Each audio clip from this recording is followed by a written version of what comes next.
السلام عليكم ورحمة الله وبركاته. We أعوذ بالله من الشيطان الرجيم. بسم الله الرحمن الرحيم. ربي اشرح لي صدري ويسر لي أمري واحلل عقدة من لساني يفقه قولي. So, assalamu alaikum everyone. We will be continuing our discussion on the 32nd word, which is on page 634. Sorry for mistaking the page number. But just to kind of summarize what we've been talking about so far, we've been discussing these 11 phrases. لا إله إلا الله وحده لا شريك له له الملك وله الحمد يحيي ويميت وهو حي لا يموت بيده الخير كله وهو على كل شيء قدير وإليه المصير. So we've been discussing these 11 different phrases, and we've kind of taken this pause at he has no partner, or la sharika lah. And so the idea is that we're trying to discuss these 11 phrases and their outcomes and sort of how they bring us good news or glad tidings. And so we've paused here at La Sharika Lah, and we're reading the 32nd word as a justification for how we can sort of understand what it means that, La Sharika Lah, that he has no that our creator has no partner. And so the approach is sort of to go through the creation to kind of reach this point. And so we've had this conversation between a person that sort of represents the ideology of ascribing partners to God.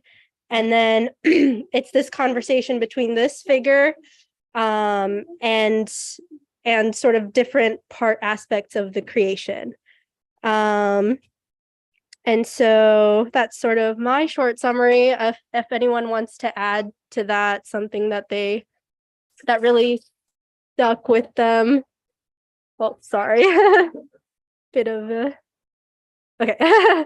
So if anyone wants to share anything else that like stuck with them from last week's discussion, now would be the time.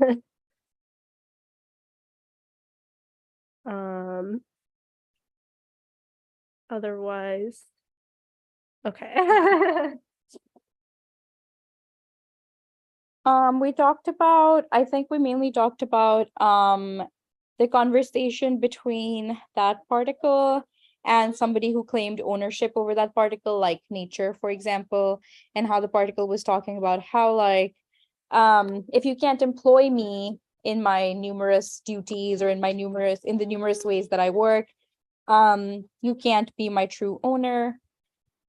Yeah, I guess we were mainly talking about that. Zarar asked the question of how you explain, we talked a little bit about like natural selection too towards the end, and how you explain like short giraffes dying because of lack of grass. And then Berkan talked about how like basically there is a magician and how he does a trick and you see the one hand and you don't see the other hand, and all the action is taking place on the other hand. And just because like you don't see it fully, I don't know. Yeah, you just don't see it fully. And we also talked about like how in Newton's law of motion, like it says that a particle will continue to stay in its state of rest or constant motion unless it's disturbed. And we talked about, and Berkan was like, how does it stay in its state of rest and constant motion? Like it doesn't have the power to do so. Yeah, that's mainly it. There was other stuff, but I'm not sure I fully understand it. So yeah.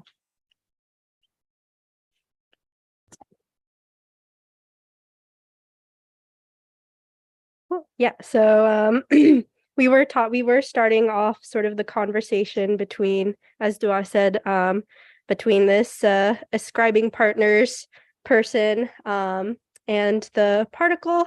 And I think one thing that really stuck with me at least was sort of the reasons why, the different reasons the particle outlines for sort of not being able to control it. And I think this kind of will be a recurring pattern throughout this section of the text. And so the first reason was that it can perform all these different duties very seamlessly. It can enter like every creature. So that was the first point. The second point was that it can collaborate with other particles, and also this seamless nature. Everything just works together in harmony. And then the third criteria was sort of the fact that can you like control what the particle is a part of. So if as you go higher with like a cell, the human body, and then continuing up the chain of complexity. And so I thought that was like an interesting discussion, how, there are these set reasons, these set criteria that you need to be the master of this particle. And so, yeah, I guess we can start, if no one else has anything to add with the discussion with the particle, we can move on to, well, actually, I don't think we quite finished discussing that whole section. Like, I know we were going part by part. So I guess we can continue reading from the paragraph, so just like the materialists. So I think that's the second to last paragraph on page 635. Okay, we also didn't discuss the footnote. So we can reread, I guess we can just reread that whole discussion and maybe start from there. So does anyone want to volunteer to read that section?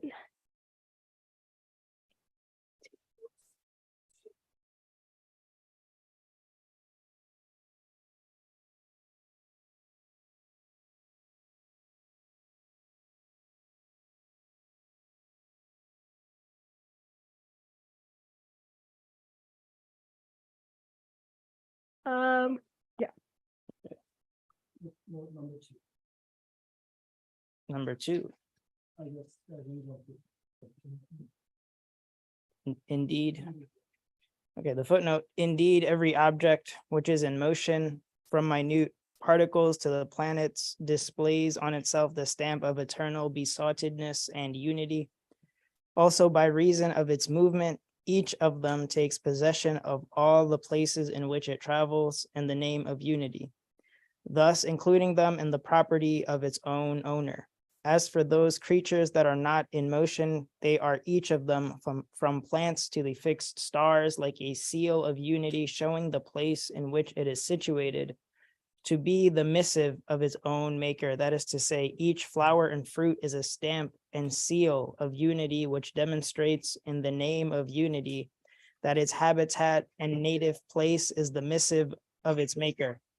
In short, each thing takes possession of all things through its motion in the name of unity. That is, one who does not have all the stars within his grasp cannot have mastery over a single particle.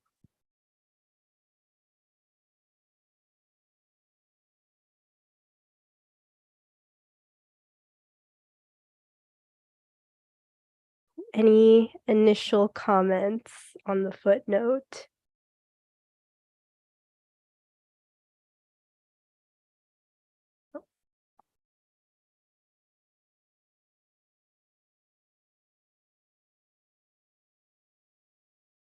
So this is a footnote which is expanding the particle's main points. So particle was making three major points initially. It was saying that I perform innumerable duties, entering many creatures. This was the first. And then it was saying that it was also working with countless other particles. This was the second thing. And the third one was, if you can control something that which I become part of, such as a cell, then you can control me. So since it's saying that entering many creatures and working with other creatures, so in the footnote, author mentions two things. One is in the motion of particles, one particle going one place to another. Like I inhale some air and then exhale it, and then that particle goes to a plant, from there on goes out to an animal, from there to somewhere else. So that particle is moving all over the place. And it says with that aspect, one thing visiting so many different things. And in last week's discussion, we were likening it to an engineer moving from one company to another company to another company. But it was like initially working for an oil company and then going to a textile company, to a healthcare company, so all different types of things, and it functions perfectly. So he says, what does that require? What sort of a global knowledge, all-encompassing knowledge would it require? And for a second aspect, it also says, also the stationary aspect, in which the example for this one could be like a bowl of earth, and just the earth stays there, but then whichever type of seed you put there, all of them just goes out, flourishes, a different factory, if you like, because each plant is like a factory. If you put an apple seed, it becomes an apple factory from that bowl of earth. If you put, I don't know, a watermelon, if you put whatever plant, whatever flower you put, that stationary group of particles, if you like, becomes a source for all these different things. So author in here is saying that in its motion and its stopping, like stationary position, particles are pointing to unity in both aspects. So in that footnote, this is what's being attracted to, I guess our attention is being attracted to. So just to reiterate, we discussed this last week as well, but author in here is really stating things so simply, so clearly, as if it is too funny to be true, I would say. I mean, is it that simple really? Because we were talking about all these technical names and jargons of science. So in here, author is saying that we are imagining one person which represents all ideologies of unbelief, which reminds me of Satan, actually. Like what Satan is, the language that Satan is speaking in Quran is, if you think about it, all different ideologies today are being represented with this satanic personality in Quran. So author is following a similar approach here, saying that let's imagine a person who is claiming all those false ideologies. So it's being easier to have it in this conversational language. Otherwise, what he says in here is really, you can take a certain ideology and saying that, it happens by chance, or it happens by nature, it happens because of this and this law. But at the end of the day, author is saying that it all boils down to this simple metaphoric language. It says the same thing.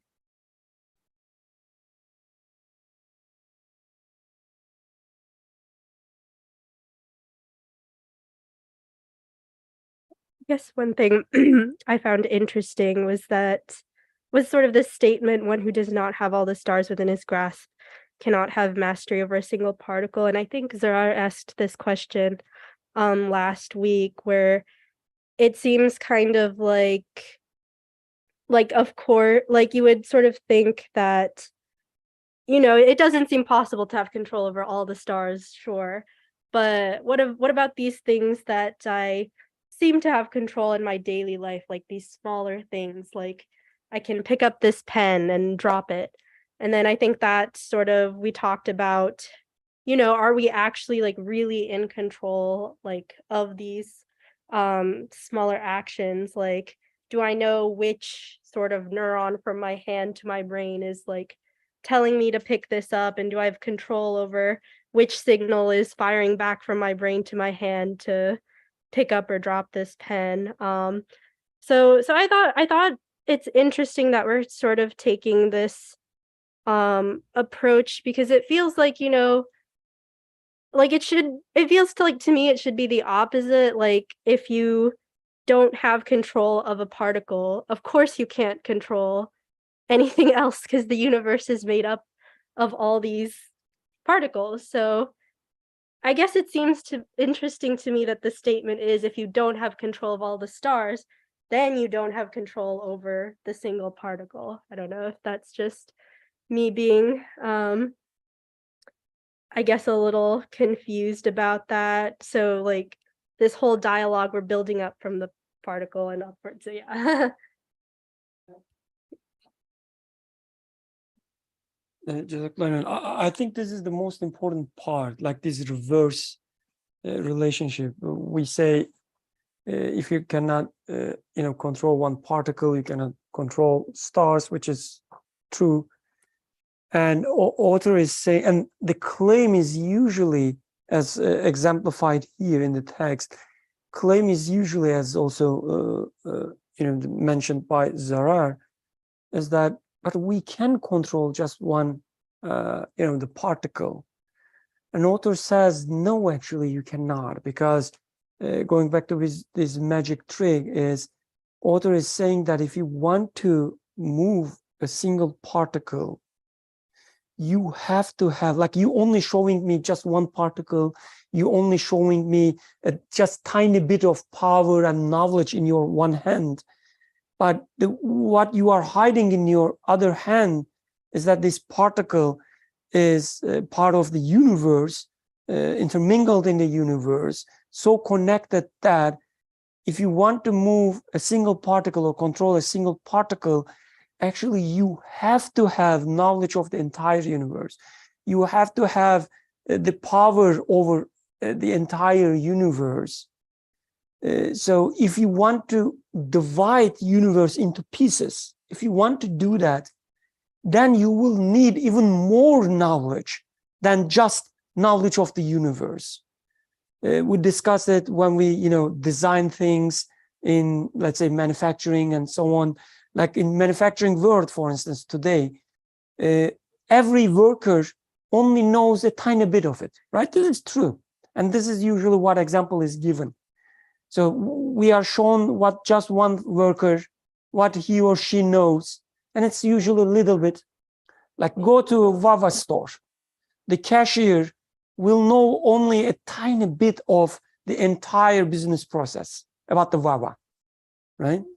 And they will show us in their hand, look at this worker. He doesn't know much about the business. Look at this store manager. He doesn't know about much about the entire business. And then all these tiny examples. And then they will say, but you see the Wawa is being run. What is hidden is that, yeah, that's true. Like you show me a tiny bit of knowledge, but this is not the only knowledge that you need to run the business. First, you need to know the entire business. That's granted. And then you should have some extra knowledge about the system processing and, the system management to divide this business process into pieces, distribute to workers, establish communication between the workers and so on and so forth, whatever is needed. So what you are hiding is actually more than just entire business of the Wawa. So your example actually just go against your claim. To have a single worker with tiny knowledge, seemingly tiny knowledge, manifested in this worker, and having a system working like that, you need, metaphorically speaking, infinite knowledge. You should have control over the entire universe of business management. So author here is correcting this representation, misunderstanding. But when you look at the single particle, what you will see is not like a tiny amount of knowledge or power. What you will see, a knowledge, a power that is over the entire universe. And this is what you need to run the business.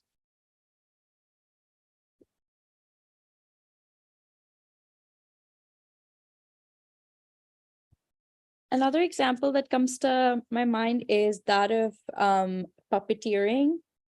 So a puppeteer can put up a puppet show in which he can control puppets, right? And to the audience that's watching, it's the puppet that's holding up an object, or lifting. If the puppet lifts a pen, it's that puppet who's doing it. But behind all of that, the true master is the puppeteer who is controlling all these puppets and that has them in his grasp.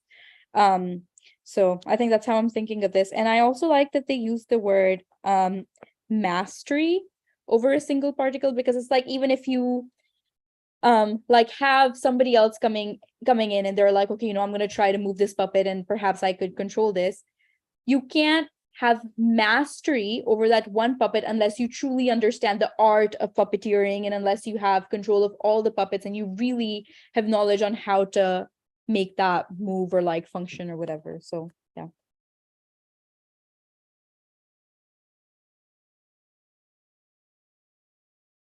So I guess it goes back sort of to the point of, I think Brother Yusuf made this point, how we can't just take something in isolation, because as tends to happen in like science or related fields, and that we have to look at things in sort of like the whole picture, where you can take this particle out of context and sure, you might have mastery over the particle, but then it's involved in so many other things. So I guess, yeah, in order to have true mastery. Yeah. That was a pen, actually. I was about Okay. but then she lowered her pen. Okay. Well, if Nuran, if you would like to speak, the floor is yours. Yeah. Oh, thank you. Salam alaikum.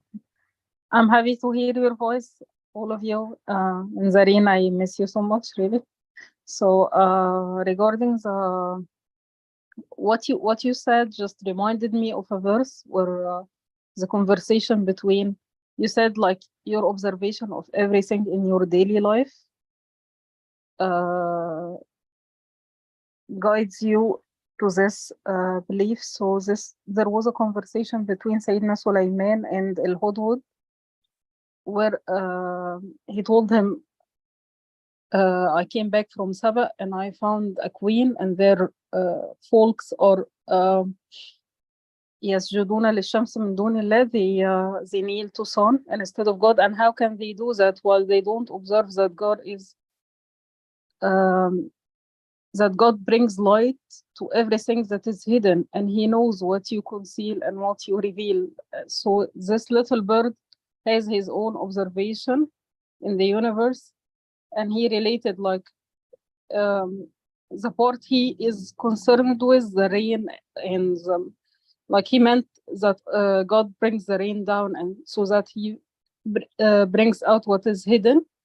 And he knows what you hide also as human beings, and what you don't. So, I mean, yes, every one of us, even the smallest creature, has their own type of meditation.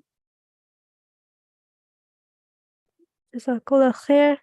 There's a really beautiful example of sort of, the all-encompassing knowledge that you have to really, to have as like the creator, to really have like mastery over all the elements of the universe. But yes, Brother Yusuf, you were also going to make a point.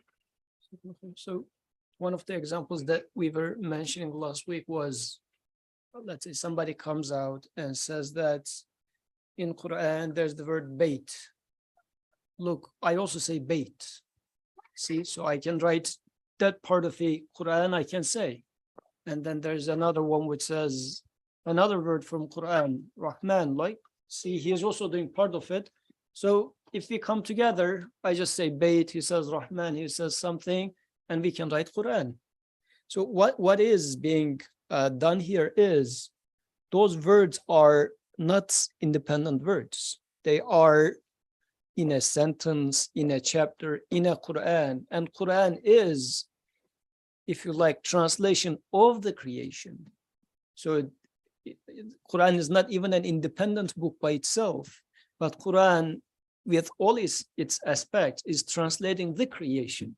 So to write something like Quran means you need to, like, in order to put a single word in Quran, the one who put that single word precisely in Quran as its place must be the one who creates galaxies. Why? Because I do observe that Quran is interpreting the galaxies and the particles alike. So if you cannot control the galaxies, you cannot even say a single word like Quran, which explains the creation. So seeing that parallelism, you can make such a statement. Otherwise, it would be just a very dry claim, which doesn't make any sense. But now the particle in here is saying that, look at the creation, look at the existence, how everything is so interrelated. By isolating and saying that in isolation, I can move this particle from here to there is meaningless and baseless, because this is not how existence is functioning. What a particle moving from here to there means the one who must be capable of moving one galaxy from there to here can only be the one who can move one particle from here to there. The one who creates that galaxy can be the one who puts that word in that verse of Quran to its proper place, because that verse explains the whole creation so perfectly and seamlessly. Doer of one has to be the doer of the other. If you cannot do the other, you cannot do this one as well. So the same thing, this is why I guess the magic part here is hiding the fact that things are so interconnectedly working in harmony in this existence. And this is what, from beginning with the particle, again and again, our attention is going to be brought up there. If you hide that fact, then yes, you can definitely make people swallow ascribing partners to the creator. But once you say that, no, just a trick, like things are working so interconnectedly in harmony. So either you have to control or none. So this is the main theme here.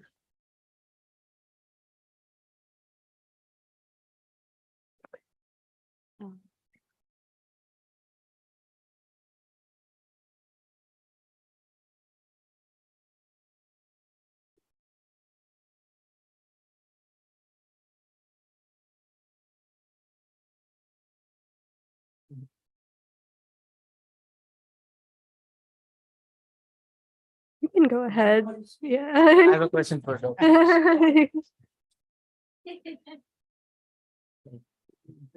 Yeah. So my question is that, for example, there's two separate things that are happening and you can identify they're being done from the creator.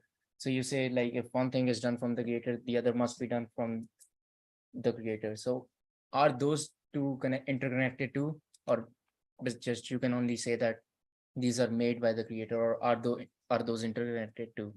Like, for example, separate events, you moving up and this fan like spinning, are these interconnected? Like, is everything interconnected, or it's just like you can say like both of these things are being done by the creator?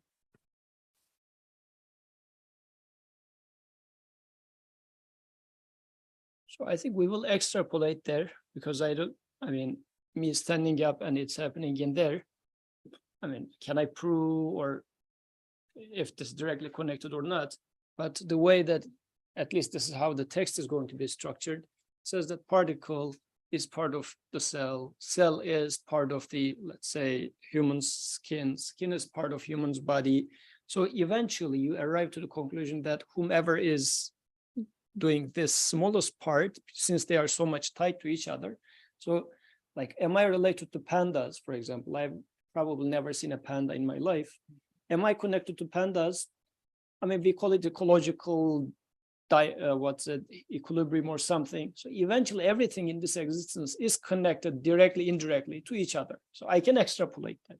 But if you explicitly ask me, what is the relationship between you sitting in here and a butterfly like over the other side of the ocean flipping its wings right now? I cannot give you a direct relationship between the two. But by going this step-by-step thing, I am starting to see that, yes, everything is interconnected. Same thing applies to every verse of the Quran.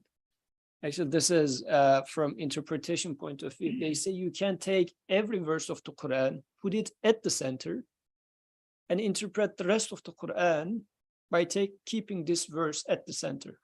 So the ones who made this claim, did they just do it as such?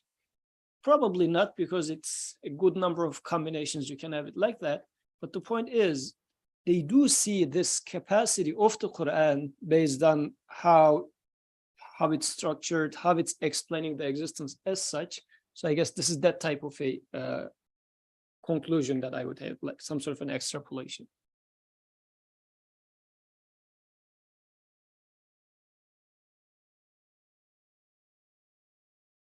So I'm struggling to understand this second sentence, which is also by the reason of its movement, each of them takes possession of all the places in which it travels in the name of unity, thus including them in the property of its owner. So takes possession of all the places in which it travels, like, what does that mean?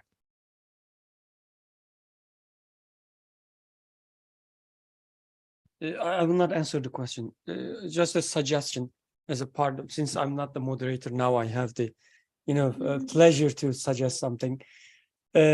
So I'm sure Yusuf would say the same thing, but he's shy. I recommend not to direct questions to individuals, but rather the to circle, so that everybody can think, contemplate, and then a person who think that answer revealed to him or her can give the the final maybe answer if there's such. But this is my recommendation: directing questions to circle.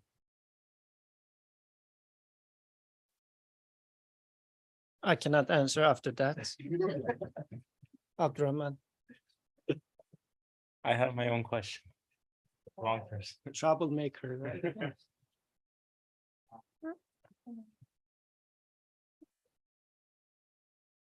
I think we sort of touched upon this last time, where we were like, it sort of like speaks to the order of the universe. This is not the answer, but like a little bit of what I'm thinking, but it's like if a particle is moving to some place, okay,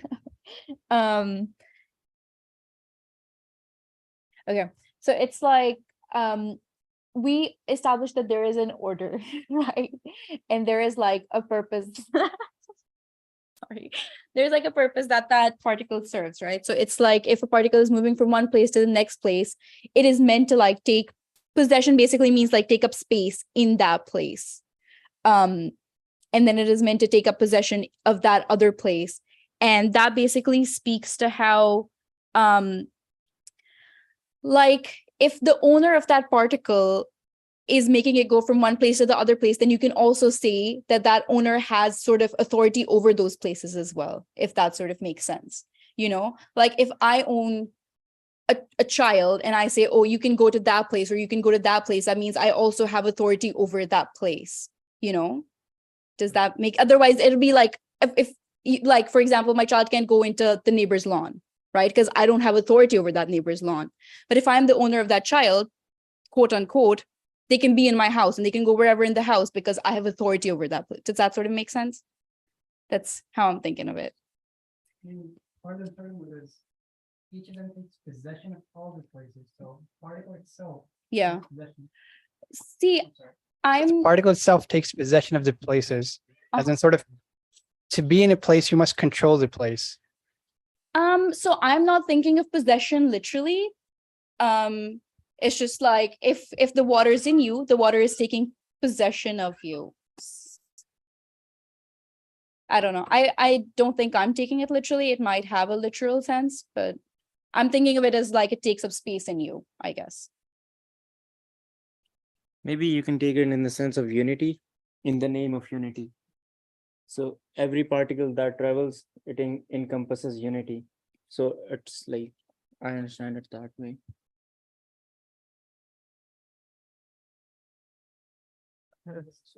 So for example, every single particle, wherever it travels, it suggests that there is one creator, one holder of every single thing. For example, the example that we gave of a person that is doing multiple jobs, he cannot like do all of those jobs at the same time.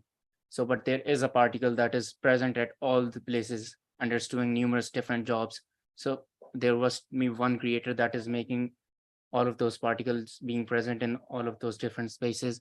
And that's why it takes possession of it.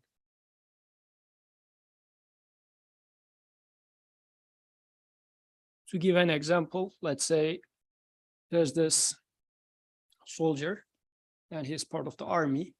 And I'm specifically giving the example of army because army is a what unity. There's unity in the army.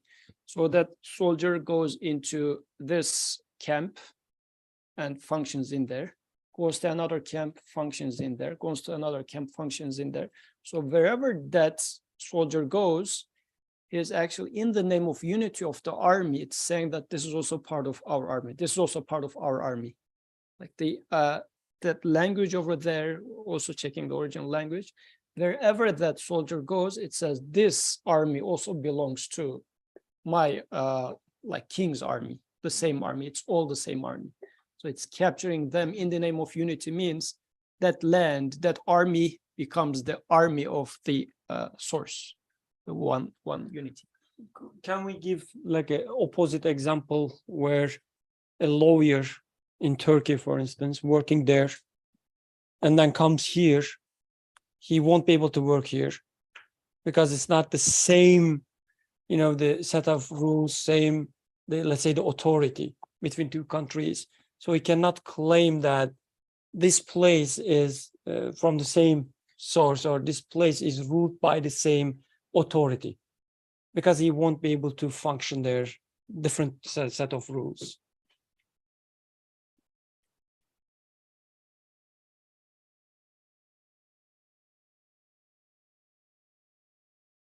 Okay. So just to reiterate, then what that means is the particle which comes to my nose and then goes to, let's say, Ali's nose. So the same particle says, wherever that particle goes, it says, and functions properly, says all these things that I travel belongs to the same source. Because otherwise they would kill it, right? If a soldier goes to, let's say, a Bengali soldier goes to Pakistani army, it's gone. Which So- one is done? So wherever it goes and functions properly, you know that they're also from the same source. And we do see this with any particle that moves is a sign for that.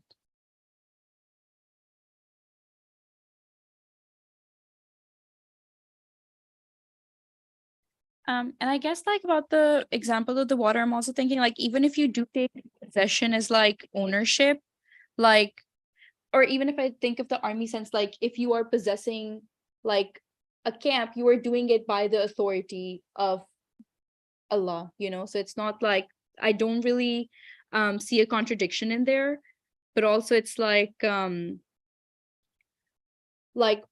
water is in your body, right? And there is, according to like last week's discussion, there is a choice to be made, right? It can either do its normal function as we think of it, or it can upset the balance of your body, or it can, like Allah can command it to do something completely different. So in that sense, it is sort of possessing your body. And how it functions in your body will be according to the choice that Allah makes for it, if that makes sense. So but how do I understand this ownership? It doesn't make sense in terms of knowledge, for example. If I buy It doesn't make sense. it does make sense in terms of knowledge. So because let's say, for example, if I buy an M4 screw, that's an M4 screw anywhere. It doesn't matter which shop I buy it from, it's going to be an M4 screw, it's going to fit a certain set of types. But there are different manufacturers, like a lot of different companies do manufacture the same. So it does sort of like talk about the unity of knowledge because everyone understands how to manufacture an M4 screw and there's a standard set, but there still are different manufacturers. So, but how to understand like the unity of manufacturing in this case and not just the knowledge that encompasses it? Well, I guess even if the manufacturers are different, the process of making the screw should be the same and standardized, right? So there's a unity in how, like, I feel like that would be the main point, right? Yeah, Because so I guess I said it does make sense from like a knowledge point of view, like Okay. the actual physical manufacturing. so you're asking why would there be like different manufacturers?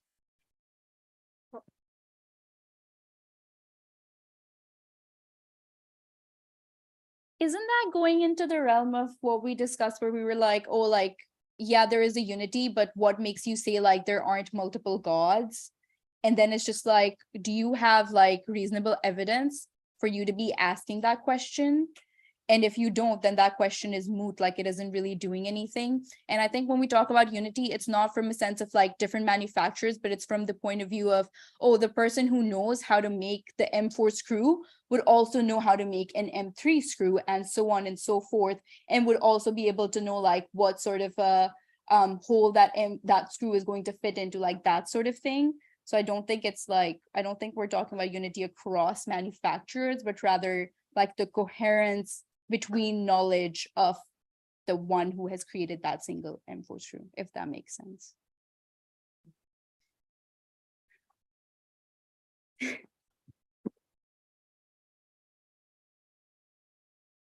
Someone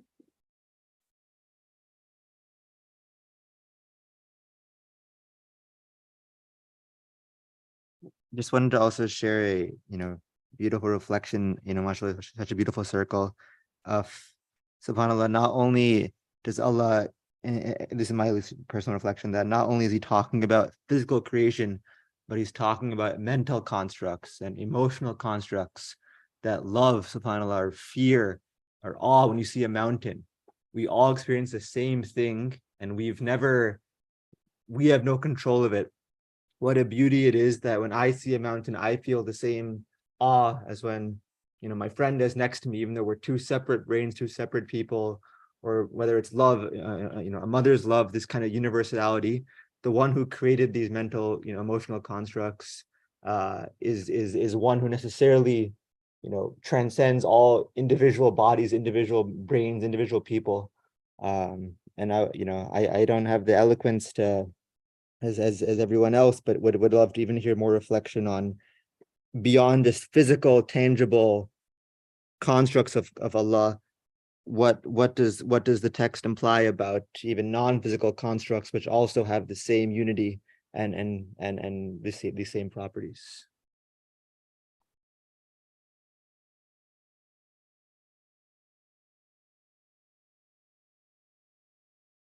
First, about Zara's question. So I'm thinking, so in terms of knowledge, we see that the knowledge needs to be all encompassing, but now when we apply it to power, so in terms of power, like if I'm trying to put, let's say, an eye to its proper place versus an ear to its proper place. So like sometimes the power going too much, too little, sensitivity. So these adjustments need to be there. So otherwise, normally the way I think about power is, when I think about power in isolation, it sounds very much like a river. Like it's just limitless or wild power that just goes in one way. But when I look at the existence, I do see that as if moving a particle is this minute level of detail, something is being done. And then when it comes to an earthquake, a different, or when turning a planet, a much different level of power is at play. But both movements, if you like, are in harmony. So but when you look at, if you like, metaphorically speaking, not to the detail, but when you look at let's say, a flood, you don't see, when you look from far, that sort of an ordering. That's why it's destructive. You don't observe that sort of an order when a flood comes. But when I look at the movement of particles, which is really how the whole existence is being put in place, I do see that this particle, when it is being moved slowly from there, and a galaxy that's being moved over there with this giant, if you like, power, the harmony is being established as such. So this is why I cannot think in isolation, knowledge and power. Because like the way you're asking the questions, as if you're isolating the knowledge from power, but in action, I do observe power acting by knowledge, and then the balance, power balance, is when it's being applied little somewhere and much larger in somewhere else is within harmony, which then makes me think that whomever is, if you like using when the watchmakers use very careful machinery and very little power they apply there. But then when it comes to somewhere else much larger, like an iron smelter, so that difference, I do see that since the two actions, knowledge-wise and action-wise related, whomever is making this minute adjustment over here must be the one who is making the very strong adjustment over there, because knowledge and power and will, actually, all three is at place at once together. So this is why whomever is acting over there with power, with this minute thing, has to be the one who is moving the galaxies. Power, will, and knowledge are at play together. They're not separable. To be honest, I didn't get the question. Like, do you mind, like, elaborate the question a little bit? I mean, if you like, you don't have to.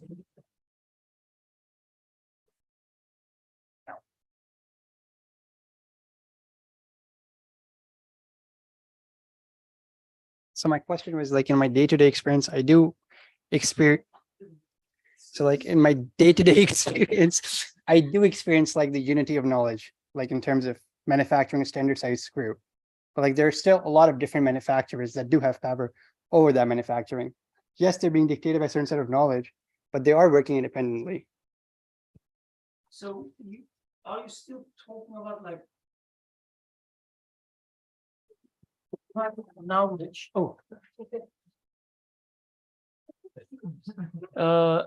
There's a united knowledge, but still there are different companies. Different in what sense? Like it's just a power? Like, are you adding this or are you asking? And what do you mean with this power? Because Like, one this part I company, don't because understand. one company does not have control over the other company's functions or actions. They're independent manufacturers of the same thing. Okay, so they also have different wheels. Yeah. Independent wheels. Okay, they share the same knowledge, but they have independent Yes, wheels. and the same screw does function exactly the same everywhere, even though the two are working independently of each other. Okay. So just even with the knowledge, can we say that this existence of different companies means that the knowledge you observe in one company and then the knowledge you observe in another company still coming from the same source, and it is more than just one company you observe, because we're talking about now knowledge that comprehensive that you can apply to different places, with different people, but still the same knowledge. I wouldn't say it's more comprehensive because like it is like just manufacturing a single screw. If you Okay, follow those set of guidelines, the screw will fit a certain sort of hole. guidelines Yeah. means bigger picture always, right? Otherwise you wouldn't call it guidelines. That would be random text just for one random screw. I guess, yeah. The fact that you're talking about the guidelines, it means there's a more comprehensive, like a bird eye view of things. Okay, but your question were about independent will and independent power. It still functions fine. Okay, yeah. And what answer we have to this now? As Yusuf just said, like I was looking at it from an isolated view, like trying to isolate will and then knowledge and power. And they all, from what I observe is all of them are always at play together.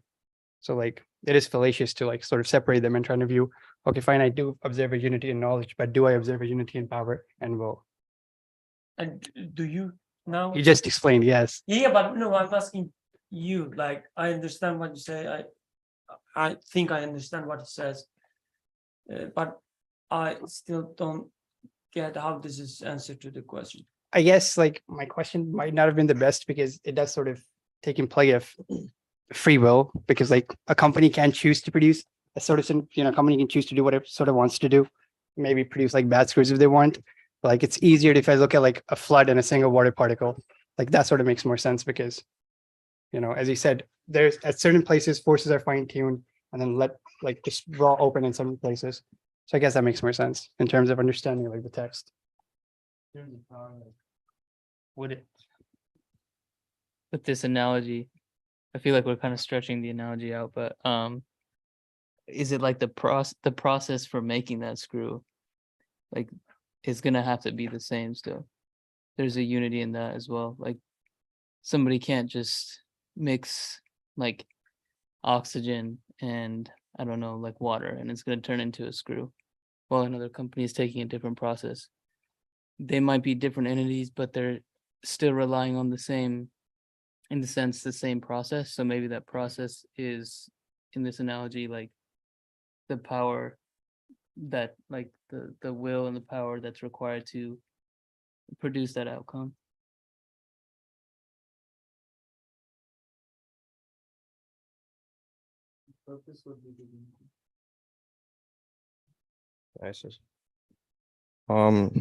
The way I understand it is, even though both companies are, they have separate businesses, they're using the same knowledge, and they're both using the same techniques to produce the screws.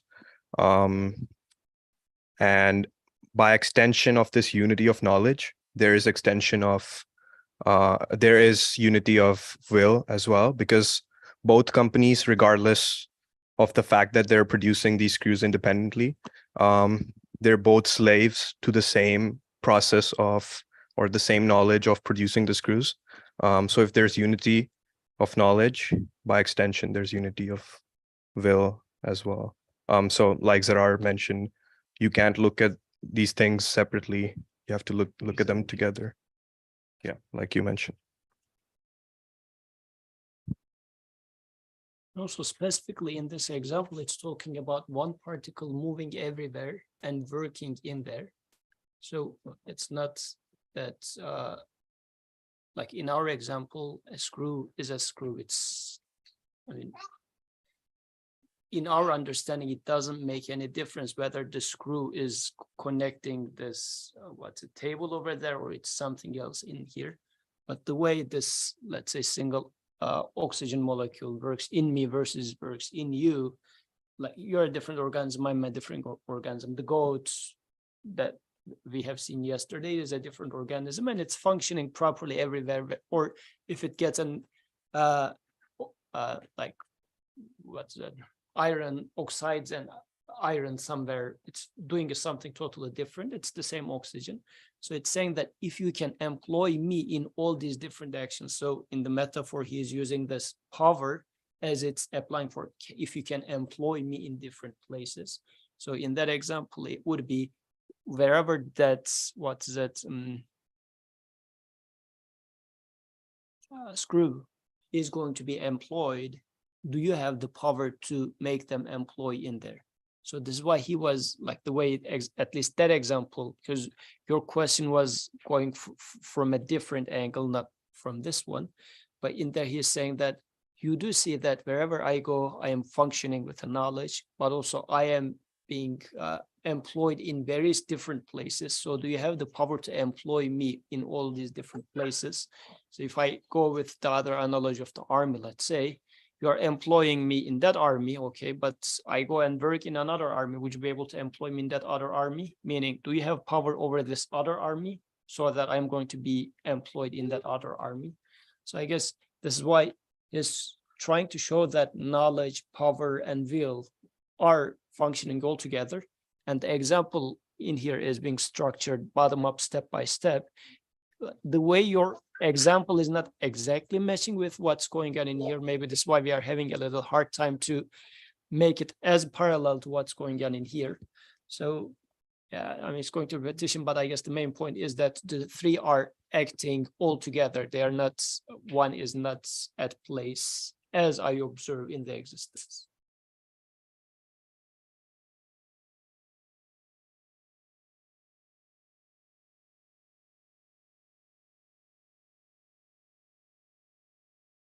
This isn't in direct response to that question or situation, but it made me think of something else, which is that oftentimes, let's say you have Cheerios okay, the cereal. We all like Cheerios. And then you have the other box of cereal that no kid wants, which is the same exact item, but it doesn't say Cheerios on it. It's the same product, but it's the store brand. Like the stores, what's that? It's a knockoff, right? It's a knockoff. But what's interesting is that oftentimes in the production of these items, they go through the same assembly line. And then at the very end, the packaging is just different. So the item is oftentimes the same. And this goes for many canned goods, for other items, maybe batteries. One of them says Duracell at the end. The other one says, Target's own brand or Amazon. But the assembly line in which they're produced is usually the same.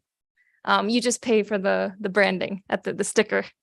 I'm sorry to break it to you.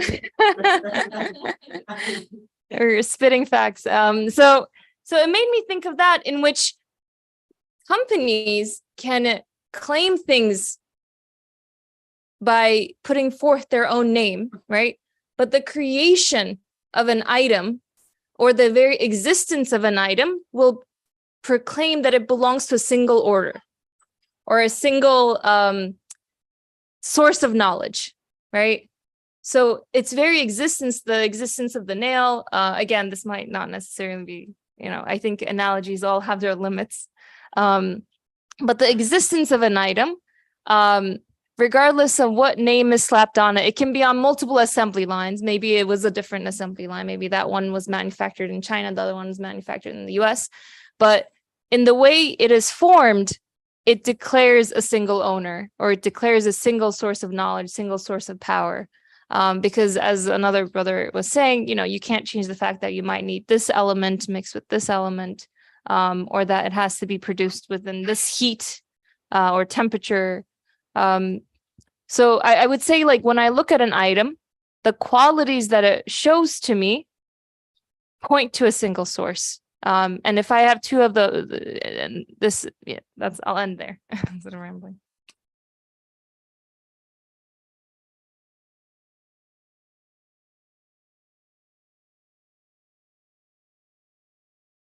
I have a question here, Azara kind of asked the same question too, but I think I need to understand it a bit more because it seems very pivotal. Here it says, in short, each thing takes possession of all things through its motion in the name of unity. That is, one who does not have all the stars within his grasp cannot have the mastery over a single particle. And so as something moves through something, it's taking possession of it. This completely flips my current understanding of, I would usually say we have no power, or we have nothing. A human, at best, you can say you have a little amount of power. You can move around, but then you'll get sick. You'll get into a crash. I don't know. You're a very weak thing. Like, I could say, that's my current understanding. But then Nursi is saying here, as you move through the planet, you're taking possession over everything around you. It's completely different way of interpreting, like how, like I would say I have nothing, I have no power, but here it's saying you're actually taking possession of everything. Now everything is somehow belonging to you in some sense because you can walk through it, you can move through it. So now you have some authority over it. Not on your own behalf, though. Sure, that's your claim, but I'm saying, like, how can I understand that I am taking possession of everything as I walk through it? Sure, I come into this home and let's say you all are around me. How am I taking possession of all of you? How do I have authority over all of you rather than just being in vicinity? Because if you could tell me I am taking possession of everything, then I would tell you, oh, for sure that I can't do that on my name. Then for sure there must be one who is doing that for me, and I can't claim it. If I claim I'm not taking possession of everyone, I'm just simply moving through with my own will, then I could come out of this saying, I don't need there to be a creator or something. I could perhaps go with such a delusion. So making this, solidifying how I take possession, if anyone could help me come to a better conclusion about the unity or the necessity of a creator. Assalamu alaikum, everybody. Sister Syra here. If I may, I think I'm hearing all of you talk about and give examples, and something very uh, um, like unignorable is coming to my mind in the context of this paragraph. If we understand Sayyid Nursi's main thesis is Tawheed and Allah subhanahu wa ta'ala's Wahdaniyat, that he is the sole owner of everything.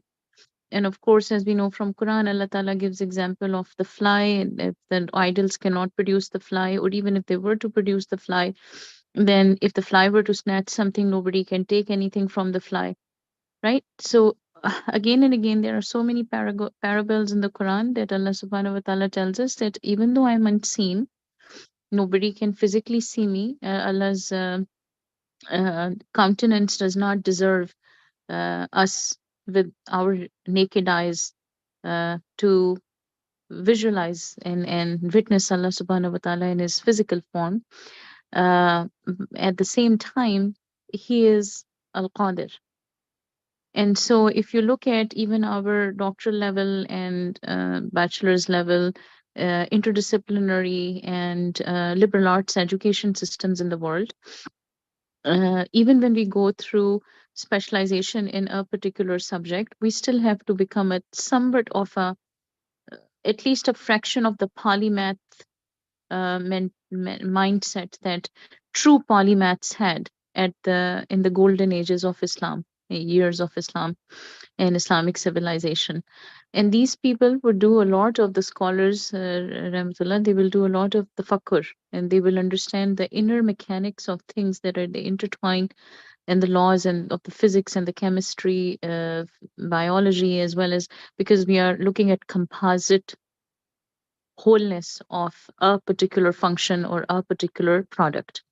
We are also a multicellular organism, and as it sounds like here, that he's saying that if you can't control the red blood corpuscles, then you cannot claim that you are the master over me and ascribe me to something other than God Almighty. And since you can't do it, be silent. So I think here his exegesis or his theory or his treatise is that we need to know that we have limits in our beinghood so far as we can understand our form and our function. And because we are composite existing beings that have subsystems that work together to form the whole as a human form that we are independent because we are operating upon the will of Allah subhanahu wa ta'ala. And then there is another ayah that comes to mind where Allah says that don't make your desires, and another ayah where Allah Ta'ala says that don't make your other humans your God. Whoever will do that, they are losers. So you and I, as much as we are encouraged to be conciliatory and cooperative and interdependent, we are also given the understanding, to me, you are coming back alone. All affairs of you are decided by me. Nobody else can intervene on the day of judgment about you unless I don't give permission. So if you're looking at functionality level, whether it is a agricultural example or a engineering example, we recognize that's why interdepartmental or interdisciplinary knowledge is so important, because Allah is Al-Hakim. If I'm learning language, I need to understand in what context and in what pragmatic ruling I am going to make sense of those sentences and that vocabulary. I cannot use biochemistry knowledge so much when I'm treating my clients for mental health disorders, except when I'm talking in the context of deferring them back to their prescribing psychiatrist for SSRIs, which are biochemicals, synthetically made medicines that help with depression and anxiety. But that's the limit of that sub knowledge that I can offer to my clients, with also understanding that I have limits because I'm not medically trained. So I do need to rely and defer back to a medically trained doctor for psychotropic medications related regimen so that the client can do better both with psychotherapy and with taking medicines. And I think in that context, we are encouraged to appreciate the parts of a whole. So the world is made of, like just with Eid al-Adha, if animals weren't there, nobody would be eating their animal meat and eggs and milk and leather. And being a vegetarian, I appreciate that Allah Ta'ala has created such beautiful, magnificent animal creatures and then subjected them to you and me for our benefit. And yet there are so many factors that can come in that can either hurt us spiritually when animals are uncomfortable and are harassed or are hurt or are not kept in good conditions. And then what kind of diseases can take place in us? Maybe, I don't know, but maybe as a punishment. Because we are, as humanity, are not doing a good job of appreciating what Allah Ta'ala created with His own hands, and then literally said it in the Quran to us, and eat tayyib food and don't waste it, and be kind to animals and all the creation. So the subparts here are that, am I understanding the sanctity of that animal also? And if I'm not, and if I'm just on an overdrive with just my gluttony and will hunt or um, discomfort animals in races and tracks and circuses and zoos and capture them and hurt them and separate them from their loved ones, what am I then? Where is my spirituality in that context? So I need to understand and appreciate the animal. Allah Ta'ala says in Quran, and I created other species in colonies just like yours, and I will gather all of them together. So we as much as we humans think, I'm speaking in a larger context as humanity, um, with lack of or different varied level of spiritual connectedness with Allah Ta'ala, that we think we are invincible and we got it and all the power and control is ours. But even 10, 20, 40, 30 years later, you realize that when somebody uses ammunition of war and destruction, not realizing that how the earth's ecology is going to be impacted by it, or totally ignore that part, ultimately humans of another part of the world are going to suffer because of that, because now their land is not uh, agriculture conducive. And same goes with us when we are, let's say, gender issues are coming up, the hormones that people are taking to change their genders. Nobody is going to tell them right now that what impact it's going to have on your life 10, 20, 30, 40, 50 years later, not to mention loneliness and not having your own families, because that part of the human psyche is being ignored right now, and spirituality, just so that in the larger secular context, people can make a big hue and cry about, no, these are about our rights, and we have to live the way we want to live, and nobody else is going to tell us otherwise. So if people don't have a script which is deen based, then they are not going to appreciate that reality. And a final comment that I'll make here for the last paragraph here, and that in the same way that you cannot have mastery over me, you cannot interfere in any way. That is also true. Uh, whether it is just our individual lives or lives of our communities, with all the health knowledge, with all the peace uh, lip service, are we really away from um, illnesses and destruction of the planet and each other? We are not. If you look globally, and even in our households and in our communities. So somewhere in there, there is an error in intellectual capacity to realize and materialize the forms and the functions that they were designed to exist as. Because human, three things that come to mind from Quran are our impatience, our ingratitude, and our hastiness is coming in the way. If I were to be really critical of us as humans, and I think that's where we are given that safety net, that look, don't become a subordinate to another human being. Use your own head and your own ethics, given the Islamic values and Quran teachings, to not be the word influencers these days is a total opposite to what, you know, I think Sayyid Nursi is saying, that there is only one influencing force in the existence of the universe, and that happens to be Allah subhanahu wa ta'ala. And then finally, Allah ta'ala says in Quran, either willingly or unwillingly, you are submitting to me, whether you like it or not. So Alhamdulillah. And hastiness means, sister, that we are impatient and we are very um, uh, insatiable in the sense that we want immediate gratification. And Jazakallah khair.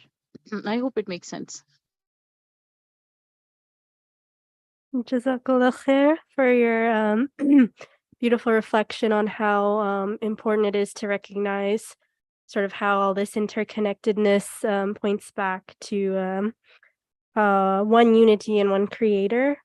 I don't know if maybe some of your points might answer Abdurrahman's question, but first I want to clarify the question just so we all remember it correctly. So are you asking sort of like what if in relation to taking possessions of the places a particle has traveled or whatever someone has traveled, was your point sort of like what if we don't want to take or not trying to take possession of who has the other mic?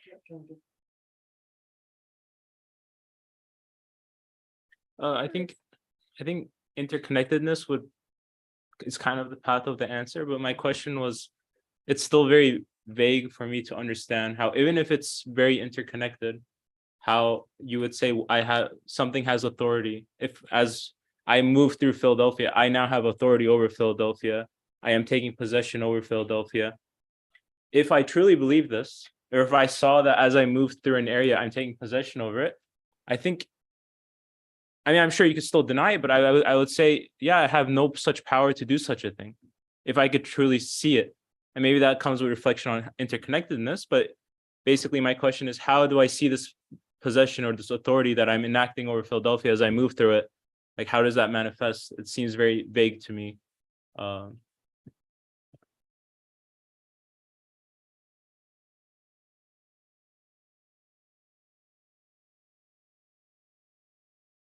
don't know if it's the right answer for your question, but when I thought about it, first we have to like think about it as a particle. For example, like the particle is under control from Allah. So for example, if you're talking about ourselves, for example, if we think that Allah has control over our bodies and our actions. So in the next line it says, thus including them in the property of its own owner. And first it claims that we are being owned by the creator in the name of unity, and then wherever we go in the name of that creator, we are also like including everywhere we go in the property of the creator, that kind of thing. If that makes sense, I don't know.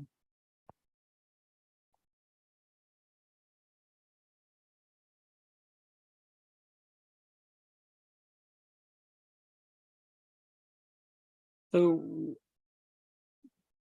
this is at least what I understood when Yusuf was talking about this word possession at the beginning. So I think what author means when he says the possession, or is it the possession? What is the word you're being used? Possession. Yeah, possession. The way I take it as like when you say I rule the game, like you are playing a game and you are so good at it, and you say I rule the game. It's not that, you know, you possess the game or you rule the game, but you are really good at it. So you go one place, you rule the place, meaning you know everything about the place, you know how to operate there, you know how to move there. Like you are a lawyer, the same example, you go to a Turkish company, you rule the place, you know everything needed, you know how to act, and you act in a perfect way. And then you come to another company, Chinese company, you rule the company as a lawyer still. You have all the knowledge of Chinese laws are there, and then you know how to act, you know how to implement them, whatever. You go to Swedish, the same story. So you rule the place. So you move here, you rule the place, meaning you know how to interact with the other things around you. You know how to sit, you know how to stand up without offending them, for instance, if you are giving about it, like going with the human examples. So you rule it, not that everybody else like your puppets and you possess them, but you can operate there as if you have the rule book of the place with you. And everywhere you go, the same story. That's one aspect.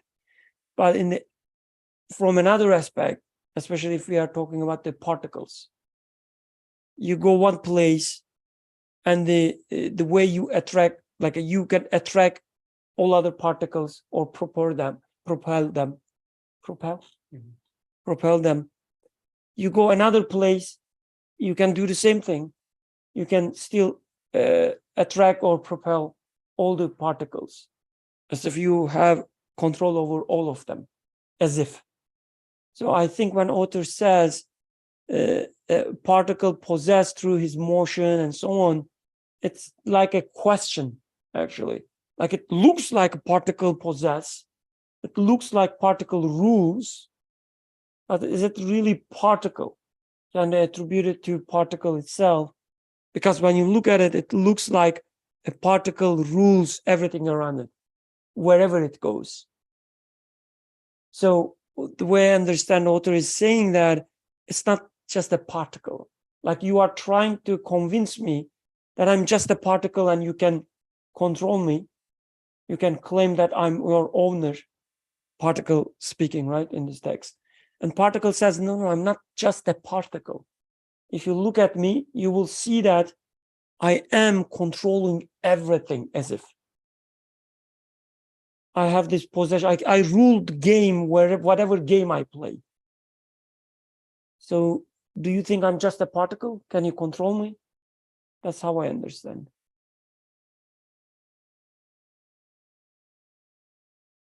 This also reminded me of the verse, وَلِلَّهِ جُنُودُ السَّمَاوَاتِ وَالْأَرْضِ. So to Allah only belongs the forces, armies of the heavens and the earth. So Quran is wanting us to, or suggesting us to look at the creation as a perfect obedient army. But army is made up of individual soldiers. But all those soldiers are acting. So there's power, there's will, there's knowledge acting. Actually, an obedient army is a good example for that, because it's needs to be so well organized for it to be a successful army. So by that verse, when it says to Allah belongs the armies or the forces, soldiers of the heavens and the earth. So now if I read it as such, I feel like such a metaphor is at play when the author is using this. So when one soldier, wherever you go, because for you, it looks like that army, these are the ones like the plane, these are on the sea, these are on the land. So at least you have three different armies. And then you see that a certain army is commandos, the other are like, it looks like from outside, all these are different types of soldiers. But then you see that one soldier goes to this army works perfectly, that army works perfectly. So wherever that soldier goes, you say that, oh, then this, wherever it works seamlessly and perfectly, it is pointing that this belongs to the same army, that belongs to the same army. So as if a single soldier captures all those armies by itself, by the language of, because otherwise a soldier capturing an army is nonsense, right? But if a single soldier can go and work in all these different armies, meaning wise, it's capturing them to whomever is its sword king. So it makes me know that they are actually the armies of one and single king. And like, because you give this example, we give this examples from bottom up. Like we start talking about an army and then talk about the soldier. So it's not easy to see the parallel here, because here we just talk about a particle. We don't talk about the army, and the conclusion is that there must be an army. So in such an example, for instance, when we say the soldier owns wherever he goes, it doesn't ring the bell, the same thing. So if we, like, I think maybe we should think about it that way. We see a person. We don't know about the army, anything. We just see a person.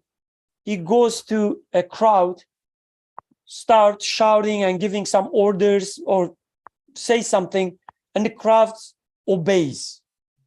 And then the same person goes to another crowd. This is how we see the reality first, right? Because we don't know about the army or anything. The same person goes to another crowd and start giving orders and so on, and order the crowd said he does whatever he orders. So we either think that this person seems to possessing, like ruling every crowd that he goes. We either has to think it that way, or we say this is not a possibility. There must be an army behind it, like a system, and this person is representing this army, hence the unity and so on. But when we look at the universe itself, like when we observe things, we see just the individuals, and then this individual operating perfectly everywhere, as if we say he must be, the putting the rules and then operating them himself. It looks like that way. I mean, in your example, for instance, you're visiting different homes. If I didn't know that there's a rule of conduct, like the social contact, social interactions and so on, I would look at you and I would say, this guy is very talented. Like wherever crowd he goes, he knows how to act and so on and so forth. He rules everyone around him. He can survive. He can even operate among them. But then I say, no, there is a unity actually, which I call as a rules of social interactions, whatever. And you possess the environment, every, the gathering you go through this unity.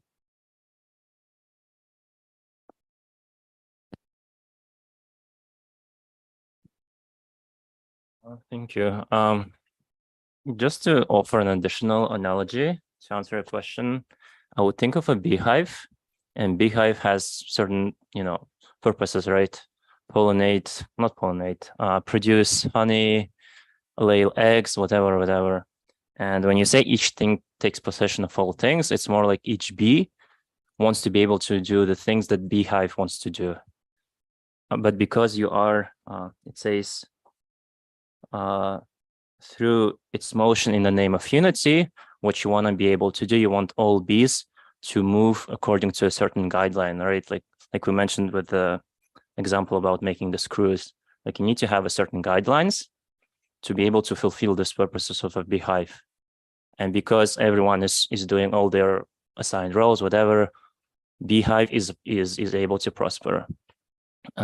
About your example, like, you're a Philadelphia citizen, maybe you're not a Philadelphia citizen, but you're a citizen of a certain city, right?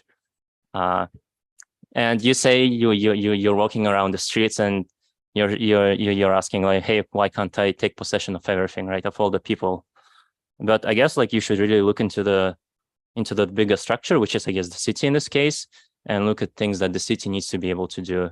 What does a city want? It wants clean streets. It wants, collect taxes. It wants safety, etc., etc. So when you have all the citizens in a city that wants the same things, then in that sense, you're taking possession of every citizen because, you have the same goals and you want to be able to realize them.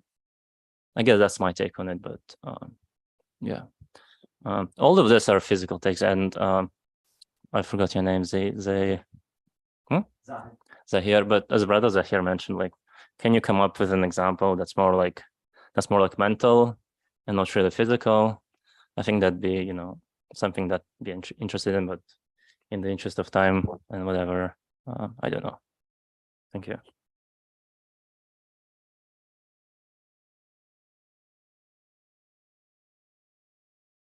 I think that was a good question in the sense of, can we come up with a non-material example?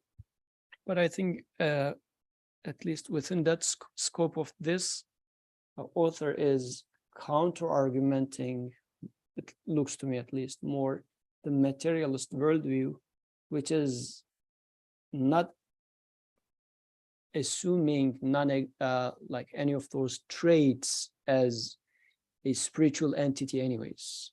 Like it is emerging from some material thing is what we would say when it comes to these psychological and whatever states. Again, we will imagine, because of our materialist worldview, them to be emanating from, emerging from, like putting all those fancy words over there, saying that it happens because of such and such particle come together.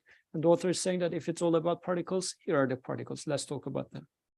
But if we were to start talking about them as non-material entities or a spirit or anything, so it's not even part of the realm of our current worldview anyways. So that's why I guess it's not even part of the conversation within that scope, is that, as far as I understand. But otherwise, eventually in other places, when author starts mentioning adjectives, like the properties of things, they are also being created. Because in our worldview, we say that, as of in today's language, again, they emanate, or they just emerge. Putting those words over there doesn't mean anything. It's a new being. And maybe in the previous discussions, we talked about even hydrogen, oxygen, and waterness. Something like waterness is coming out, which was not there before. So even when it comes to the idea of being waterness or the properties of water, we imagine it to be something as material, but this new shape, new properties are also a new being, as much as being happy, unhappy. Like these are other properties, if you like, in their existence. So denying or ignoring to think about source of existence is a fundamental issue, fundamental problem. But in here, the author is as if attacking this hardcore materialist worldview and saying that these are the things you are just swiping under the carpets, but this is what's going on out there. And with one final comment, if I may. So there was also a second thing in this footnote, which says, with its stationary position, everything also points to its maker. And this is, in some other place, author expands it with another example. So he's from a different part of the country, but then he is exiled to somewhere else. And he says, when I was going through in this new place, he says that I saw a yellow flower, which reminded me of my hometown. Says that yellow flower appeared to me as if it's like signature of an author, because the same author had written a large, if you like, letter, because somebody writes a letter and puts a signature underneath it. So I write a different letter, but still I put the same signature underneath it. So he says, my hometown, it was a different mountain, but there was a stamp, a signature of its maker. Now in this new city, it's a different environment and whatnot, but it's stamped or signed with the same flower. So it looks like that flower is signifying that whomever put this signature over here is the one who made my hometown. So everything that is stationary and, if you like, can be situated in a certain environment serves as a stamp saying that the one who makes this is the one who makes wherever I appear. So that's why, that is to say, all flowers and fruits are stamps and seals of unity, which demonstrate in the name of unity that their habitats and native places are the missives of their maker. So they are serving that purpose. And in this sense, actually, this is a very beautiful observation, a very beautiful contemplation, saying that wherever you see a fly, wherever you see a fish, wherever you see a goat, you said that, oh, a goat can eat from here. Oh, I remember seeing goats eating in my hometown as well. So the one who fed the goat in my hometown is the one who feeds the goat in here as well. Because signature is the same, goat eating. And goat eating in that field, this field. So that means it's the same one who is feeding all the goats. Okay, if there are no more comments, we can finish here and conclude here. Jazakallah khair for the wonderful discussion and reflections. سبحانك لا علم لنا سبحانك لا علم لنا إلا ما علمتنا إنك أنت العليم الحكيم وآخر دواهم الحمد لله رب العالمين. الفاتحة.